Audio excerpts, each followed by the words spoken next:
Hello बच्चों, चलिए प्रश्न को पढ़ते हैं और समझते हैं। माना a बराबर 1, 2, 3 यह कोई समुच्चय दिया है तथा एक संबंध दिया है हमें r बराबर 1, 1, 2, 2, 3, 3, 1, 3, 3, 2 और 1, 2।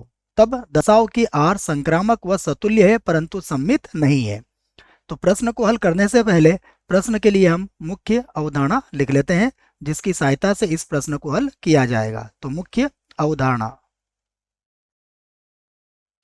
अवधारणा में हम यह समझेंगे कि कोई भी संबंध स्वतुल्य, सममित और संक्रामक कब होता है। तो देखो, उसी को मैं यहाँ पर आपको समझाऊंगा कि सबसे पहले हम लिखेंगे कि मान लीजिए कोई समुच्चय हमारे पास ए है, तो ए पर परिभाषित परिभाषित संबंध आर। देखो, ए पर परिभाषित कोई संबंध आर है, तो यहां पर देखिएगा, सबसे पहले मैं कहूंगा कि यह स्वतुल्य कब होगा, इसको समझाऊंगा मैं। तो स्वतुल्य, देखो ये जो आर होगा यह स्वतुल्य कब होगा, तो प्रत्येक ए जो होगा वो किसका अवयव होगा, समुच्चय ए का। के लिए ए, यह किसका अवयव होना चाहिए, आर का अवयव होना चाहिए, अर्थात स्वयं का संबंध स्वयं से यहां पर होगा। उसके बाद देखिए, अब हम देखेंगे कि यह सममित कब होगा। तो सममित देख लीजिए आप। सममित सममित के लिए हम कहेंगे कि प्रत्येक ए कॉमा बी बिलोंग्स टू ए, अर्थात ए और बी समुच्चय ए के अवयव होंगे। के लिए के लिए यदि ए कॉमा बी यह किसका अवयव हो, आर का, तब बी कॉमा ए यह भी किसका अवयव होना चाहिए, आर का। तब हम कहते हैं कि संबंध क्या है, सममित है। अब हम देखते हैं कि संक्रामक कब होता है, तो इसे भी समझ लेते हैं। संक्रामक के लिए हम कहेंगे कि प्रत्येक ए, बी और सी ये तीन अवयव होंगे किसके, समुच्चय ए के लिए। देखिए, यदि हम यहां पर कहेंगे यदि ए कॉमा बी यह किसका अवयव हो, आर का, तथा बी कॉमा सी यह भी किसका अवयव हो, आर का, तब क्या होना चाहिए, देखो इस ए का संबंध सी से होना चाहिए वही। तो ए कॉमा सी यह किसका अवयव होना चाहिए, आर का। यदि ऐसा होता है तो संबंध क्या होता है, संक्रामक होता है। चलिए अब प्रश्न में दिए गए संबंध को लिखते हैं। तो देखो, प्रश्न में जो हमें संबंध दिया गया है वह है आर बराबर, मैं इसे यहां लिख लेता हूं, आर बराबर यह है 1, 1।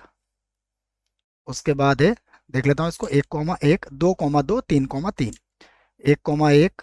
उसके बाद है 2, 2। उसके बाद है 3, 3।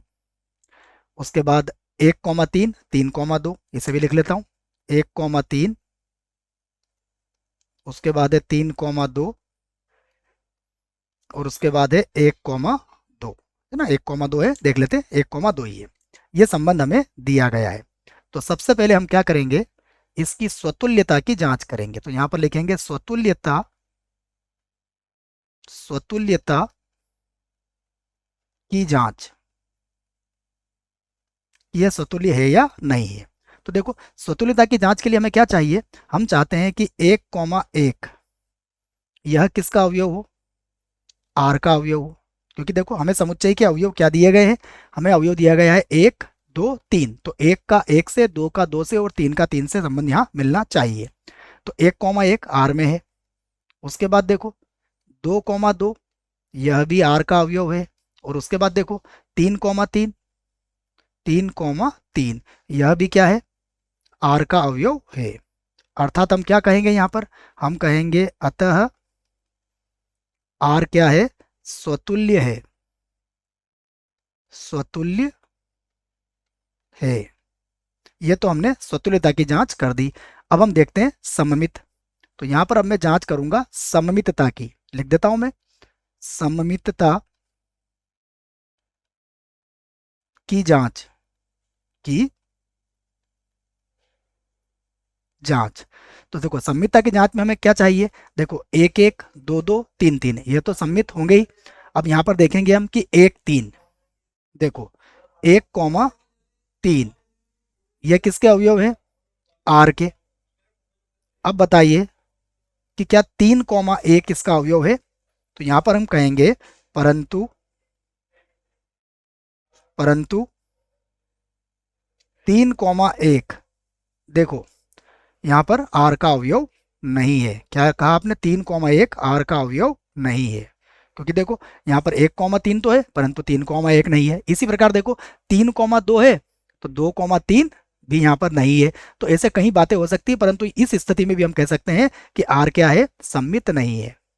तो अतः आर क्या है, सममित, सममित नहीं है, नहीं है। अब हम देखिए, अब हम जांच करेंगे संक्रामकता की, संक्रामकता की जांच, की जांच। देखिए प्रश्न में हमसे ये कहा गया है कि आर संक्रामक व स्वतुल्य है परंतु सम्मित नहीं है। तो असंक्रामक की जांच करना है अभी हमें, स्वतुल्य है परंतु सम्मित भी नहीं है, दो तो हमने यहाँ पर इसकी जांच कर ली है। अब हम देखते हैं संक्रामक है या नहीं है, इसे देख लेते हैं।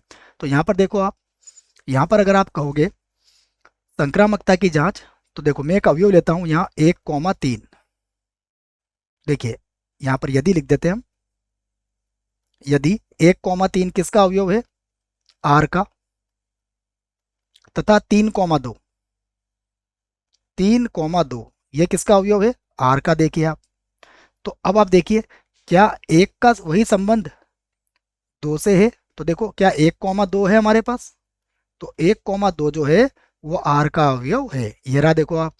तो इस आधार पर आप कह सकते हो कि आर क्या है, संक्रामक है। तो यहाँ पर लिख दीजिए आप, अतः आर संक्रामक है,